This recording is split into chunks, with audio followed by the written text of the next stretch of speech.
അസ്സലാമു അലൈക്കും വറഹ്മത്തുള്ളാഹി വബറകാതുഹു. ഇഹ്സാൻ മീഡിയയിലേക്ക് എല്ലാവർക്കും സ്വാഗതം. ഒരുപാട് പ്രതിസന്ധികൾ നേരിടുന്നൊരു കാലഘട്ടത്തിലാണ് നമ്മൾ ജീവിച്ചുകൊണ്ടിരിക്കുന്നത്. ഓരോ ദിവസം പുലരുമ്പോഴും ഇരുട്ടുന്നതിന് മുമ്പ് ഒരുപാട് പ്രശ്നങ്ങളിലാണ് നാം അകപ്പെട്ടു പോകുന്നത്. സ്ത്രീകളായാലും പുരുഷന്മാരായാലും കുട്ടികളായാലും ഓരോരോ പ്രശ്നങ്ങളിലാണ് ഓരോ ദിവസവും മുന്നോട്ട് പോയിക്കൊണ്ടിരിക്കുന്നത്. എല്ലാത്തിനും പരിഹാരമുണ്ട്.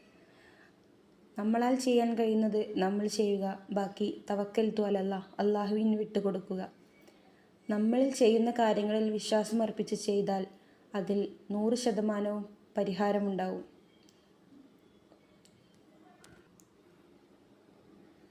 സാമ്പത്തിക, ശാരീരിക, കുടുംബ ദാമ്പത്യ പൈശാചിക പ്രശ്നങ്ങൾക്കും കുട്ടികളുടെ വാശി ദേഷ്യം പോലത്തെ പ്രശ്നങ്ങൾക്കും പരിഹാരം നിർദ്ദേശിക്കുന്നു. വീട്ടിൽ ചികിത്സയുമുണ്ട്. സ്ക്രീനിൽ കാണുന്ന